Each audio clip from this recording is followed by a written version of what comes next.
Welcome, fellow wordsmiths, to the first of 3 videos helping you create a strong goal, motivation, and conflict for your characters. The additional benefit is that a strong GMC will also help you plot your book, I promise.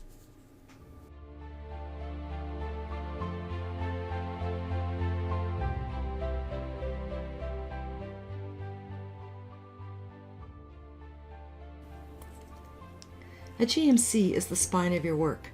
Creating a strong GMC will allow you to plot faster, find the holes in your plot, and a solution to fixing them, thus creating a stronger book.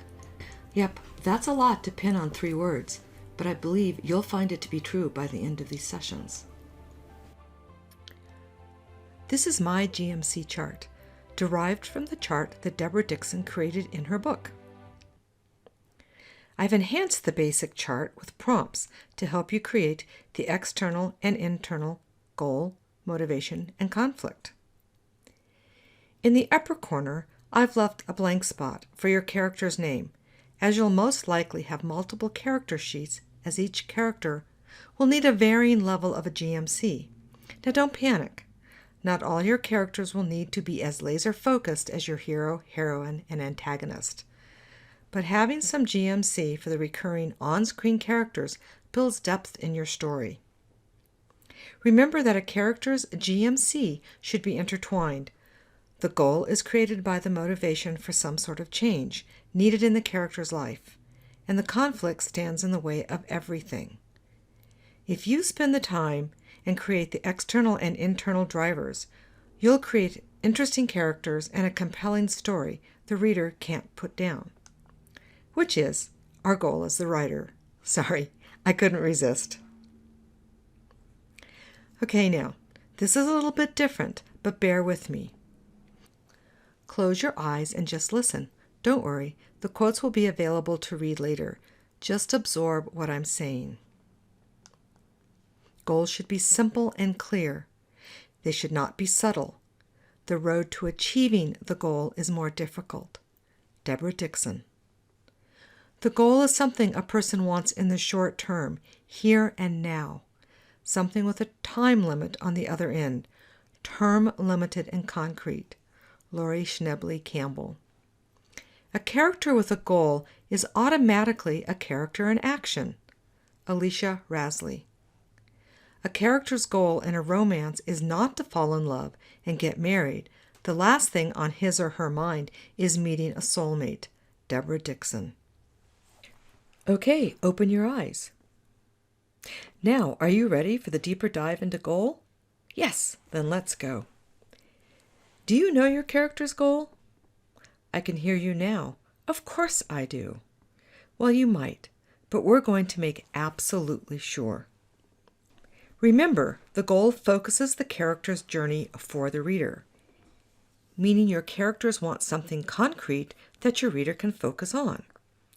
And to move the story along and keep the reader reading, it must be urgent and time limited. For example, let's say your character wants to be a superstar. Okay, so where is the concrete or defined goal and the urgency? Instead, make him or her need to be the best guitarist in Nashville in time for the tryouts for the Grand Ole Opry in a month. Defined and concrete goal of being the best guitarist in Nashville, and an urgent time frame of a month. Granted, that is a simple example. So now let's look at how you can use the chart and prompts to build your own deeper goals. You generally want one main goal, but here's a secret. That goal can morph if the circumstances warrant it. I'll give you an example in a bit. Next, to accomplish the main goal, you may need a series of smaller goals, which should create consequences that drive your plot and help achieve the ultimate goal. Remember, goals must have a sense of urgency and be concrete. To explain how the prompts can work for you in both plotting and character development, I'm using my books, Prince of Granola, a romance, and Viking Goal, an action-adventure, for my examples. Why my books, you ask? Authors often use their own work because they know it best. Keep this thought in the back of your mind. If your character doesn't achieve their goals, they will have failed and have to deal with the consequences of that failure, which should range from pretty darned unpleasant to death. By the way, this is true no matter what genre you write. The fundamentals are the same. In Prince of Granola, Drew is the heroine, and she needs to save the family business, which is her and her brother's heritage. That's simple and clear. This is the main goal at the start of the book. In order to achieve this goal, she must take these steps. Get to Costa Rica, which adds to the plot immediately. Convince the Senor in 4 days. That is the urgency, a ticking clock. That she is worthy to win the bid, thus get the plantation which grows a rare cacao bean, which will turn into extraordinary chocolate and will save her family business. Voila, the goal. These smaller goals bring in all sorts of fun things that will add to the plot, and you're on your way to creating your book. I want to mention that in this book, the hero's goal for getting the plantation is not to save his business, but to ruin Drew's. Conflict. Only one can win. Which, by the way, is also the tagline to my book. Remember when I said a few minutes ago that the goal can morph or arc higher? In my book, Viking Goal, the external goal was to find the Nazi plane and its treasure that my adventurers were contracted to find before winter arrives in a few weeks. See the goal and the urgency? Pretty simple, concrete, and urgent. The goal became, due to the bad guys showing their true intent, to staying alive by outwitting a very smart villain and his henchmen. The Viking goal became less important, at least to my hero and heroine, and the pressure and urgency increased. The plot has arced higher, and I've been able to create smaller goals which have added to the plot, driving the story forward. Why are they targets? What have they uncovered that is so important they must be silenced? How do they stay alive? And what is the new problem that arises from their incredible discovery? How are they going to solve it long term? The urgency and pressure has increased, and that's what we want to have happen. Okay, then, what about internal goals? For the internal goal, ask yourself, what is the character's deeper want? A want created by the heart. What does your character seek and need? The internal goal may not be apparent at first. It fleshes out your character's internal needs. Ask your character, what are their emotional needs?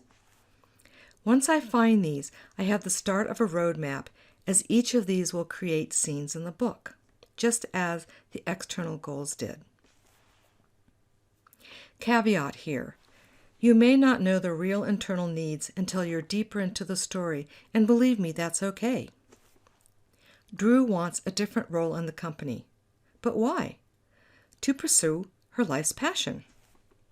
I knew Drew wasn't happy in her current position, but I wasn't sure until I dove deeper into the story that what she really wanted was a different role in the company. She doesn't want to be the CEO, a job filled with numbers and charts. She wants to create chocolate. She wants to be creative.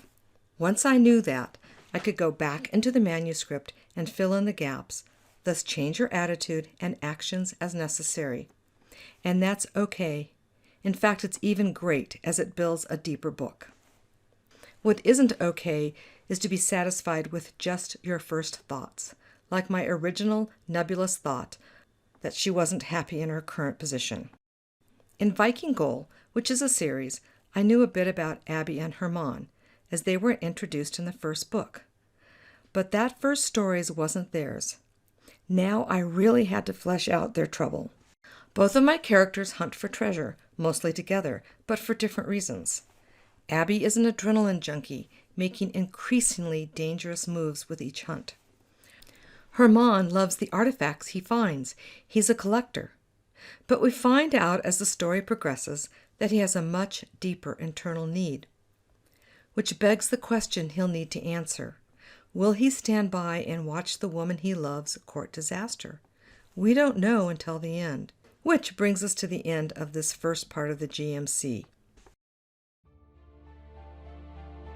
Building a strong GMC takes time, but more than that, it takes a leap of faith in yourself as a writer, that you can go deeper and not be satisfied with the first choices you make. You have to believe it's worth it to go through this effort, because the reader will know if we didn't. We all want to write the best book we can at this point in our writing careers. I hope that this video on creating strong goals for your character will offer you ways to build your book faster with stronger characters that resonate with your readers. The next steps are creating the motivation for your characters to pursue their goals and the conflicts that will stand in their way. Links are below for Deborah Dixon's GMC book and Laurie Schnebley Campbell's Believable Characters. You'll also find links to my GMC chart and the 2 books I mentioned in the tutorial. Please hit the subscribe button and the notification bell so you'll know when my next part of the series drops. And if you like this, a click on the thumbs up is greatly appreciated as it helps build my audience. Onward and write like the wind.